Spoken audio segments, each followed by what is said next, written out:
बिस्मिल्लाहिर्रहमानिर्रहीम। अस्सलाम वालेकुम dear students, welcome to 360 dev solution YouTube channel. Dear student, हम सी लैंग्वेज पढ़ रहे हैं और इस कोर्स सीरीज़ का आज लेक्चर नंबर 8 है।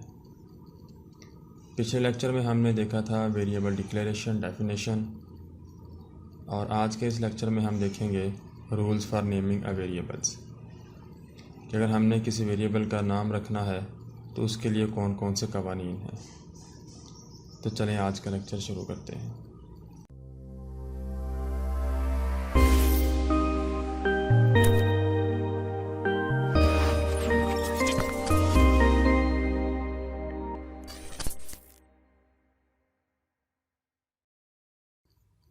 सबसे पहले मैं साथ में डेव C++ को भी ओपन कर लेता हूं, ताकि जो भी कोई एक रूल हम पढ़ें साथ में उसका प्रैक्टिकल करके देख लें।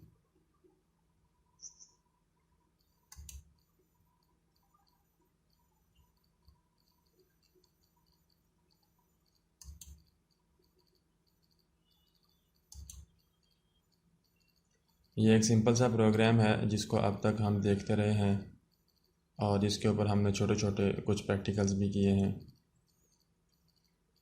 तो हम अपने लेक्चर की तरफ आते हैं। पहला रूल है अ वेरिएबल नेम में consist of letters, digits and the underscore characters. पहला रूल हमें ये कह रहा है कि हम अपने वेरिएबल के नेम के अंदर लेटर्स को भी यूज़ कर सकते हैं, डिजिट्स को भी यूज़ कर सकते हैं और स्पेशल करैक्टर में से अंडरस्कोर को यूज़ कर सकते हैं। फॉर एग्ज़ाम्पल यहाँ पे मैं एक नेम लिखता हूँ इंट S1, तो ये एक वैलिड वेरिएबल का नेम है।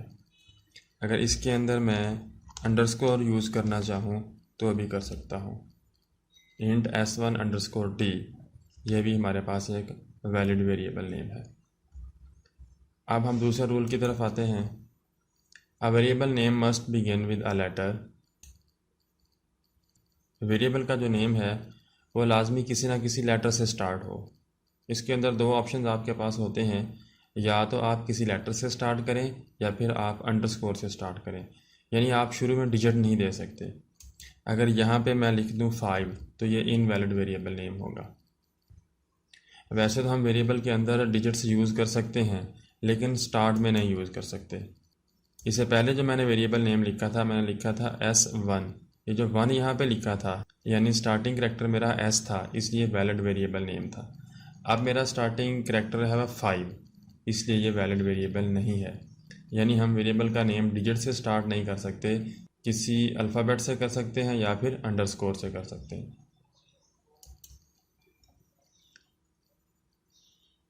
रूल नंबर 3 ये कहता है कि आपके वेरिएबल की लेंथ जो है वो 31 करैक्टर होनी चाहिए। हमारे वेरिएबल का जो नेम है इसकी लेंथ है 4 करैक्टर, तो इस तरह आप 31 करैक्टर तक वेरिएबल का नेम रख सकते हैं।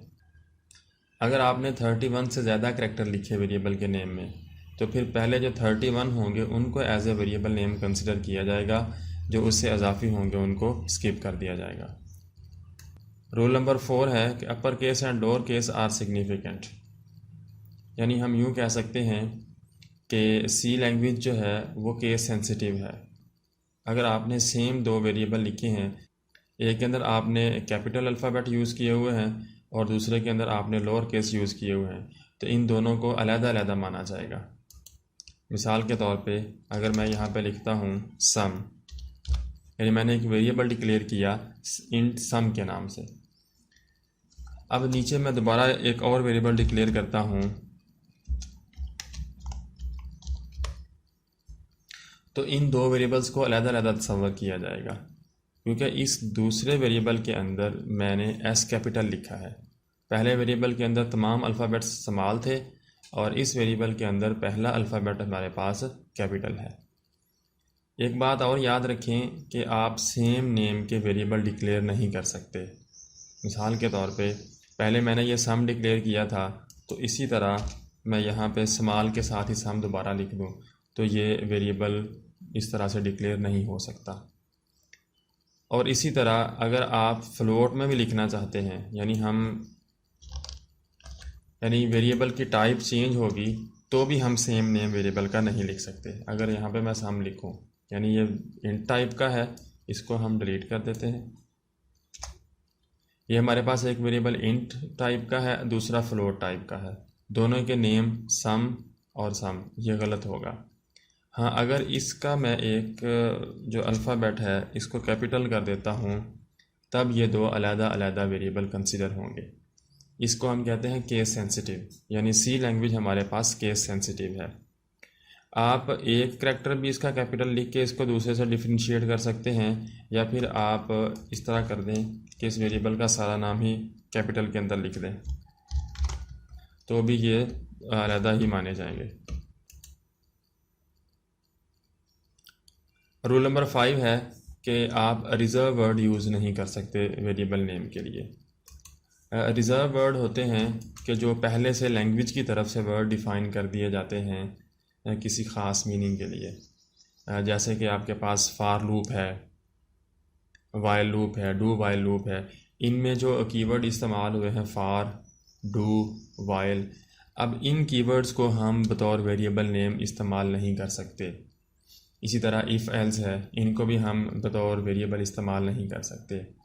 यानी अगर मैं यहाँ पे लिखूँ इंट फॉर तो ये गलत होगा, क्योंकि फॉर हमारे पास एक रिज़र्व वर्ड है, ये पहले से डिफ़ाइंड है लैंग्वेज के अंदर, इसको हम इस्तेमाल नहीं कर सकते। इसी तरह मैं लिखूँ इंट डू तो ये भी हमारे पास एक रिज़र्व कीवर्ड है, इसको हम इस्तेमाल नहीं कर सकते। सी लैंग्वेज के अंदर तकरीबन 32 रिज़र्व कीवर्ड्स हैं। इन 32 कीवर्ड्स को हम बतौर वेरिएबल नेम इस्तेमाल नहीं कर सकते। तो आज के लेक्चर में बस इतना ही। अगर किसी स्टूडेंट को कोई कन्फ्यूजन हो, कोई चीज़ ना समझ आए, तो आप कमेंट सेक्शन में मुझे बताएं ताकि मैं आपको गाइड कर सकूं। मिलते हैं नेक्स्ट लेक्चर में, तब तक के लिए अल्लाह हाफिज़।